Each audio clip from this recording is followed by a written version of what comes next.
E então eu estava pensando, esse evento traumático ou memória ainda tem poder sobre mim. Então, se eu não sou capaz de compartilhar com outra pessoa, isso está controlando e consumindo minha energia. Sim. Portanto, bloqueando minha abundância, paz, harmonia, minha capacidade de me amar por completo. Então eu disse, ok, deixa eu contar para meus familiares um por um. Foi aterrorizante para mim porque eu pensava, e se eles não me amarem? E se não me aceitarem e se rejeitarem? Pensei em todos os cenários futuros de eventos que poderiam ocorrer. Sim. Mas ao fazer esse processo um por um, me deu mais segurança ao lidar com cada um deles, de certa forma, ao compartilhar a história. Sim. Senti-me mais seguro com eles. Então disse, são minha família, tem que me amar, mas meus amigos vão me abandonar. Sim. Eu fiquei tipo, mas esse evento ainda tem poder sobre mim. Ainda está me controlando. Então comecei a contar para meus amigos um por um. Foi aterrorizante, porque eu não queria ficar sozinho e perder meus amigos. Todas essas coisas. E um por um eu me senti visto e aceito e, sabe, eles não vão me abandonar por causa dessa coisa traumática que eu passei quando tinha 5 anos. E quanto mais eu fazia isso, e eventualmente senti a necessidade de fazer isso publicamente. Então falei sobre isso no meu programa muitas vezes. Não acho que todo mundo precisa compartilhar algo traumático publicamente ou algo assim, mas eu senti que não queria que isso tivesse poder sobre mim. Quero ter uma identidade onde me sinto seguro, independentemente de qualquer um me aceitar ou não, mas me sinto seguro. Eu sou o ambiente seguro, não precisando de 1 ou 2 lugares para ir para me sentir seguro. Eu sou a segurança dentro de mim. E aquele processo de fazer isso continuamente, não me retraumatizando ao recordar o evento, mas compartilhando de um lugar empoderado de aqui está como estou me transformando, e aqui está o significado que estou dando ao evento. Isso me deu propósito e paz. E, novamente, volto à questão de as pessoas devem continuar falando sobre o evento traumático porque isso as retraumatizará? Ou existe uma maneira de falar sobre isso que não traumatiza, mas as apoia? Sim, eu acho que é realmente importante obter uma perspectiva diferente e não reforçar seu ponto de vista. A perspectiva é fundamental porque é como se você... Quero dizer, tudo o que você está falando no seu exemplo é tão característico de como nossas memórias moldam nossas previsões do futuro. Então você tem essa memória traumática e sua previsão é: se as pessoas soubessem a verdade sobre mim, elas não gostariam de mim. Elas simplesmente me rejeitariam. Certo? Esse era o medo. Certo. A história que eu contava para mim mesmo. A parte crítica é contrariar essa previsão para você mudar a maneira como pensa sobre elas. Mas é aterrorizante. É sim. Foi para mim, eu diria. Quero dizer, trabalhei com muitos pacientes durante meu treinamento, então eu entendo. Não é só você, é com muita gente. Mas parece que esse é um passo necessário do processo. O que você diz é para enfrentar o medo constante de ser abandonado no futuro? Sim. Basicamente obter evidências contrárias a essas previsões e essas crenças que você possui. E se você só fizer isso com uma pessoa, seja um terapeuta, pastor, padre, psicólogo ou qualquer um, e não com pelo menos as pessoas mais próximas de você, o que acontece com o cérebro, ou nossas memórias, ou nossos sentimentos em relação a esse evento passado? Bem, é provável que o que aconteça, uma possibilidade, e claro, nunca fazer engenharia reversa nessas coisas, como sempre funciona nos níveis médios ou nesses animais que você tem em um laboratório. Mas basicamente, a resposta geral seria que você aprenderia que neste contexto estou seguro. Na caixa. Sim. Exatamente. Me sinto como o rato que está na caixa segura. Mas quando vou para essa outra caixa, quem sabe o que há lá fora, né? É como eu disse no contexto da confissão sagrada, e a igreja é o espaço sagrado seguro. Mas quando saio para o mundo real, qualquer coisa pode acontecer comigo, sabe? Então não é só fazer isso na confissão e sentir, ok, estou seguro, nesta caixa com o padre dizendo, eu te perdoo dos seus pecados ou algo assim. Sim. Mas quando você sai para o mundo real, fora da igreja, você se sente seguro? Sim, exatamente. Se você pensar do ponto de vista evolutivo, certo? Estou tentando manter você vivo. Sim. Se você se lembra daquela vez em que foi atacado pelo urso em vários momentos aleatórios onde não há possibilidade de haver um urso de verdade, talvez esteja tudo bem. É melhor isso do que esquecer que você viu o urso, certo? Claro. Certo. Mas não estamos falando sobre segurança física, mas emocional e psicológica. E, como seres sociais, animais sociais, muitos desses sistemas básicos são recrutados para nossas interações sociais diárias e se tornam parte das nossas interações sociais. E todos sabemos que muitas vezes, você sabe, sentir raiva pode ser desencadeado por algo que você viu online, o que a evolução não moldou. É tão interessante como, às vezes, nossos medos emocionais ou psicológicos podem parecer medos físicos, como se tivéssemos realmente que nos defender. Isso pode causar um grito ou fazer algo impulsivo, eu acho, quando na verdade você está fisicamente seguro, mas se sente psicologicamente ou emocionalmente inseguro. Sim, sim, exatamente. E pode nem mesmo ser real, pode ser apenas baseado em um gatilho de uma memória. Sim, exatamente. E quero dizer, só para manter em mente a coisa física, acho que na neurociência, tendemos a focar nos químicos, certo? Mas é como se você simplesmente sacasse uma faca para mim agora, minha resposta de luta ou fuga se ativará, certo? Mas se eu simplesmente decidisse, tipo, pular de bungee jumping depois disso, minha resposta de luta ou fuga também se ativará. São duas emoções muito diferentes, mas uma fisiologia muito semelhante, certo? Então, a maneira como enquadramos essas experiências pode moldar nossas emoções. E não se trata apenas dos produtos químicos que estão sendo liberados. Quero dizer, tudo está conectado, não me entenda mal. Os produtos químicos são parte de como nos sentimos e pensamos, e eles moldam nossa resposta emocional. Quando essas coisas acontecem, meu cérebro se mobiliza para ativar memórias que são consistentes com ameaças. Mas essa resposta física real não significa necessariamente que estou sob alguma ameaça. Assim como se alguém me atacasse em um tweet que eu fiz ou algo do tipo, não estou fisicamente em perigo. E de fato essa pessoa quase não tem como me causar consequências, sabe? Quero dizer, em muitos casos quase não há consequências dessas coisas. E mesmo assim ainda sentimos essa ameaça. E isso é baseado completamente na nossa construção mental da situação, na narrativa que nós mesmos montamos. Isso é realmente fascinante. Agora, novamente, o que estou ouvindo você dizer é que quanto mais podemos focar em criar uma atitude positiva e um estado energético no presente, parece que melhor será a nossa vida, porque estaremos recordando mais memórias positivas ou empoderadoras do passado, e prevendo abundância potencial e possibilidades positivas no futuro. Mas se ruminamos, se pensamos negativamente sobre os outros, ou pensamos energeticamente de forma inferior sobre nós mesmos, ou nos identificamos abaixo do que somos realmente capazes, ou estamos fofocando ou estressados, ou ingratos em vez de gratos, parece que esse estado energético vai recordar mais memórias negativas ou dolorosas do passado e prever mais resultados negativos no futuro a partir desse estado de atitude energética. Estou certo aqui? Sim. Sim. Gosto de dizer que a memória pode te dar mais opções na vida ou pode te dar menos opções. Interessante. E assim, o ponto-chave é se pudermos sair da nossa própria cabeça. Às vezes as pessoas são, como mencionamos, incrivelmente narcisistas e incapazes de ver suas fraquezas. E são confiantes demais em sua habilidade de fazer certas coisas. E lembrar dessas vezes em que você estava confiante demais e as coisas não necessariamente saíram como você pensou, pode ser muito útil para permitir que você aprenda com esses erros. Mas da mesma forma, se você mergulhar nos erros, então é como, ok, talvez isso não tenha funcionado em retrospectiva, mas naquela época eu não poderia ter sabido disso.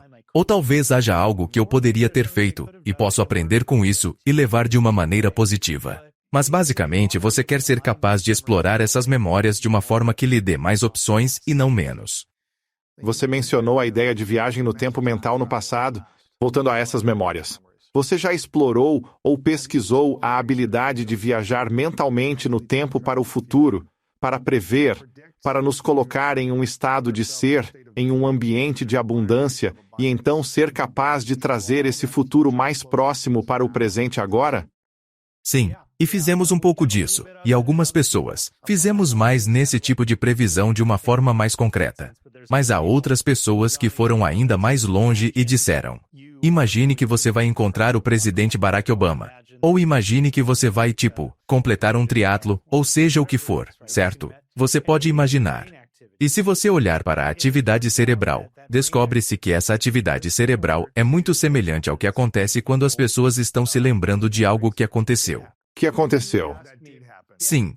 Se você me perguntasse há um ano, imagine que você vai ter uma conversa com Gwyneth Paltrow, certo? E você escaneasse meu cérebro enquanto eu imaginava isso.